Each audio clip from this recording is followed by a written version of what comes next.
હવે આગળના બીજા ખડકોનું નામ છે પ્રસ્તર ખડકો. પ્રસ્તર ખડકો, ચલો હવે વિચારીને કહો, પ્રસ્તર ખડકો કીવર્ડ આવે, શબ્દ આવે તો તમે શું સમજી શકો? પ્રસ્તર ઉપરથી શબ્દ શું ઉપરથી શું સમજો કીવર્ડના આધારે? Right, very good. સ્તર, અલગ અલગ સ્તર આવેલા છે, અલગ અલગ લેયર આવેલા છે, અલગ અલગ થર આવેલા છે. આપણે શરૂઆતના પહેલા બીજા લેક્ચરની અંદર ઘણા બધા એવા રોક્સ, પથ્થર જે છે એના ઉદાહરણ જોયેલા હતા, એના ફોટો પણ જોયેલા હતા કે જેમાં અલગ અલગ લેયર્સ, અલગ અલગ સ્તર, અલગ અલગ થર જે છે એ આવેલા હતા, થર જામેલા હોય. બરાબર. ફોર એક્ઝામ્પલ સમજો કે ઉપર બરફનું સ્તર હોય, નીચે પાણીનું સ્તર હોય, એની નીચે પાછું બરફનું, આ રીતનું. મતલબ કે રોક્સમાં તો અલગ અલગ હોય, અલગ અલગ હોય. બરાબર. તો આપણે એ જોઈ લીધા હતા. તો એવા જ ખડકો જે છે એને જ પ્રસ્તર ખડક કહેવાય. સમજાણું કે ન સમજાણું? હવે સમજીએ કે હકીકતમાં પૃથ્વીમાં જો કોઈ ખડક બન્યા હોય તો એ પહેલાં પ્રાથમિક ખડકો જ બન્યા છે. પ્રાઇમરી રોક્સ, અગ્નિકૃત ખડક જે છે ને એ જ બન્યા છે. બીજે બધા અગ્નિકૃતમાંથી જ બન્યા છે. બીજા તમામે તમામ ખડકો અગ્નિકૃતમાંથી જ બન્યા. સૌથી પહેલાં અગ્નિકૃત બન્યા, એમાંથી બીજા બધા બન્યા. તો અગ્નિકૃત ખડકો જે છે, અગ્નિકૃત ખડકો, એનું અપક્ષરણ થાય અથવા ઘસારણ થાય, એનું અપક્ષરણ થાય અથવા ઘસારણ થાય તો શું થશે? જે ખડકો તૂટતા જશે અને આ ખડકો તૂટશે તો તૂટીને એનું ધોવાણ થશે, એ ધોવાણ થશે. બરાબર. તો એ ધોવાણ થશે, ધોવાણ થઈ અને ક્યાંક ને ક્યાંક તો એનું નિક્ષેપણ થશે ને, પાણીના માધ્યમથી એ ક્યાંક ને ક્યાંક તો એનું નિક્ષેપણ થશે. તો ધીમે ધીમે નિક્ષેપણ થતું જશે તો તેના સ્તર રચાતા જશે. એક સ્તર, એની ઉપર બીજું સ્તર, એની ઉપર ત્રીજું સ્તર, અને કાળક્રમે આમાંથી એક નવા પ્રકારના ખડકોની રચના થશે. એટલે એને પ્રસ્તર ખડકો કહે છે. આને નિક્ષેપકૃત ખડકો પણ કહે છે. નિક્ષેપકૃત ખડકો પણ કહે છે. મોસ્ટ ઇમ્પોર્ટન્ટ, આગળ પણ આની જરૂર પડશે ત્યારે હું ડિટેલમાં સમજાવીશ, પણ અત્યારે તમે બધા કીવર્ડ સમજી લો. પહેલું તો ઘસારણ એટલે તમને ખબર હોવી જોઈએ. ઘસારણ એટલે શું? તો કે ઘસારો થવો. એના કારણે વસ્તુ, ખડકો જે છે એ વધશે કે ઓછા થશે? તો કે ઓછા થશે. ઘસારો થતો જશે તો ઘટતા જશે. બરાબર. ઘસારો એટલે ખબર હોવી જોઈએ. ઘસારણ. અપક્ષરણ એટલે ખબર હોવી જોઈએ. તો કે એમાં પણ ઘસાતા જશે એટલે ઘટતા જશે. અને બીજું નિક્ષેપણ. નિક્ષેપણનો મતલબ શું? કે નિક્ષેપ થવો. કોઈ એક જગ્યાએ બધી વસ્તુ એકઠા થવી, કોઈ એક જગ્યાએ બધી વસ્તુ ભેગા થવી. તો નદીના જળ દ્વારા, નદી જે છે એ ઘણા બધા પર્વતો, ઘણા બધા ખડકોનું ધોવાણ કરતી હોય, નિક્ષેપણ કરતી હોય, ઘસારણ કરતી હોય. તો આ ઘસારણ કરી અને બધો જે કાપ, બધી માટી, કચરો જે છે એ લાવી અને કોઈ એક જગ્યાએ ભેગો કરે, તો જ્યાં ભેગો કરે એને કે શું કહેવાય? એને નિક્ષેપ કહેવાય, એને નિક્ષેપણ કહેવાય. બરાબર. તો જ્યાં નિક્ષેપણ કરશે ત્યાં આવા થર ઉપર થર, સ્તર ઉપર સ્તર, લેયર્સ ઉપર લેયર્સ જોવા મળશે. તો એને પ્રસ્તર ખડક કહેવામાં આવે. અને એટલે જ પ્રસ્તર ખડકનું બીજું નામ છે નિક્ષેપકૃત ખડક. નિક્ષેપકૃત ખડક. ખ્યાલ આવ્યો કે ન આવ્યો? નિક્ષેપકૃત ખડક એને શા માટે કહે છે? સમજાણું કે ન સમજાણું? હવે જો આ જે પ્રસ્તર ખડકો જે છે એમાં અમુક વાર માઇક્રો ઓર્ગેનિઝમ જોવા મળશે. જીવાશ્મ જે છે એ જોવા મળશે. કેમ જોવા મળશે? કારણ કે આમાં તો હવે એટલો બધો લાવા છે નહીં. ઓલામાં તો લાવા હતું, બધું હળગી જાય તાત્કાલિક. પણ આ તો હવે થર લાગવાથી બને છે. બરાબર. તો એવું બની શકે કે એક થર લાગ્યું, એની ઉપર એકાદો સજીવ ફસાઈ ગયો અને મરી ગયો, અને ઉપર બીજું થર લાગ્યું. તો સજીવ તો અહીંયા એમ જ રહેશે, કાંઈ ડાયરેક્ટ એ હળગી જશે નહીં. પ્રસ્તર ખડકોની રચનામાં રાસાયણિક દ્રવ્યો અને સેન્દ્રિય દ્રવ્યો જોવા મળે છે. સેન્દ્રિય દ્રવ્યો એનો મતલબ એક રીતે જીવાશ્મ થઈ શકે. સેન્દ્રિયનો મતલબ એવો થાય કે જેની અંદર જીવ રહેલો છે. સેન્દ્રિય ખાતર. સેન્દ્રિય ખાતર એટલે કેવું? તો કે જે કુદરતી ખાતર છે એ. કુદરતી ખાતર એટલે કેવું? તો કે જે વનસ્પતિજન્ય કચરામાંથી, પ્રાણીઓના જે પ્રાણીજન્ય, ટૂંકમાં સજીવ, જેમાં જીવ રહેલો હોય એની અંદરથી બનેલું હોય, તો એ સેન્દ્રિય દ્રવ્યો અને રાસાયણિક દ્રવ્યો જોવા મળે છે. જ્યારે અગ્નિકૃતમાં જોવા મળતા ન હતા. બરાબર. વિધાનવાળા વાક્યમાં પૂછાઈ જશે. ખ્યાલ આવ્યો કે ન આવ્યો? કંઈ ડાઉટ હોય તો પૂછી લો. હવે પ્રસ્તર ખડકો છે લેયર્સવાળા, તો એના પણ અલગ અલગ પ્રકાર છે.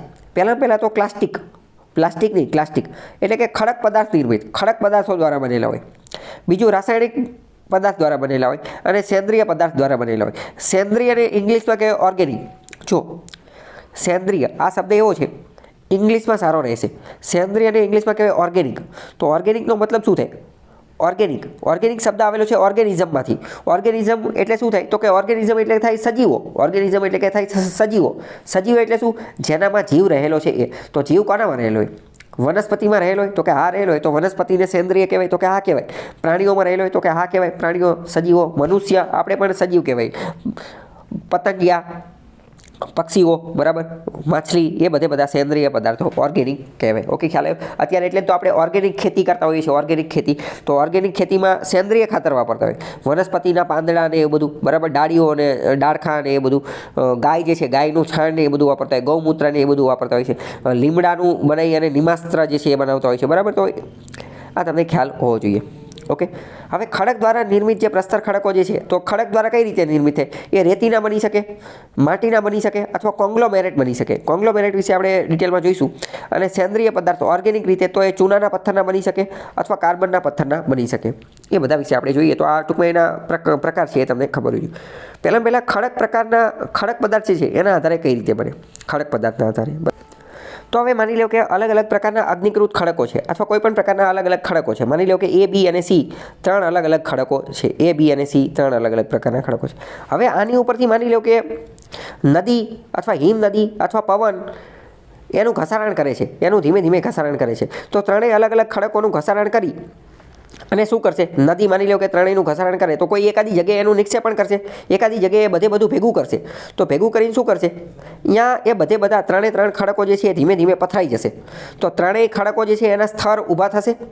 તો આવા જે ખડક હોય, ખડક નિર્મિત પદાર્થો, એને કોંગ્લોમેરેટ કહેવાય. કોંગ્લોમેરેટ શબ્દ અત્યંત મહત્વનો છે. કોંગ્લોમેરેટ એટલે કે અલગ અલગ. કોંગ્લોમેરેટ શબ્દ વારંવાર આવશે, જ્યાં ત્યાં આવશે. ચલો, પહેલાં તો પ્રશ્ન એ પૂછી જશે કે ભાઈ કોંગ્લોમેરેટ એ કયા ખડકનો પ્રકાર છે? તો એ કયો છે? પ્રસ્તર, કે જેની ઉપર અલગ અલગ થર હોય, અલગ અલગ સ્તર હોય. એ નીચે ફોટો આપેલો છે એની ઉપરથી ખ્યાલ આવી જાય કે ભાઈ કોંગ્લોમેરેટ એટલે શું. તો કોંગ્લોમેરેટ ઇંગ્લિશની અંદર પણ વપરાય અને બીજી ઘણી બધી જગ્યાએ વપરાય. તમે ખાલી એનો મતલબ સમજી લો એટલે ખ્યાલ આવી જાય. કોંગ્લોમેરેટ એટલે કે એવી વસ્તુ કે જ્યારે અલગ અલગ પ્રકારના લોકો, અલગ અલગ પ્રકારની વસ્તુ, અલગ અલગ પ્રકારની પ્રોડક્ટ અથવા અલગ અલગ પ્રકારના ખનિજો બધા ભેગા થઈ અને એક ખનિજ બની જાય ને, એ બધાને એક સાથે ભેગા કરવામાં આવે.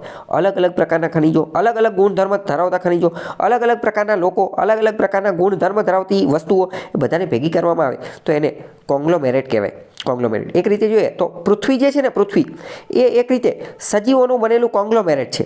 કેમ? કારણ કે પૃથ્વી ઉપર કેટલા સજીવો જોવા મળે છે? તો કે અઢળક સજીવો જોવા મળે છે. કેટલી પ્રજાતિ જોવા મળે છે? તો કે અઢળક પ્રજાતિ જોવા મળે છે. તમને ખ્યાલ હશે કે ભાઈ મનુષ્ય જોવા મળે છે, મનુષ્યમાં પણ સ્ત્રી અને પુરુષ જોવા મળે, બાળકો જોવા મળે, વૃદ્ધો જોવા મળે.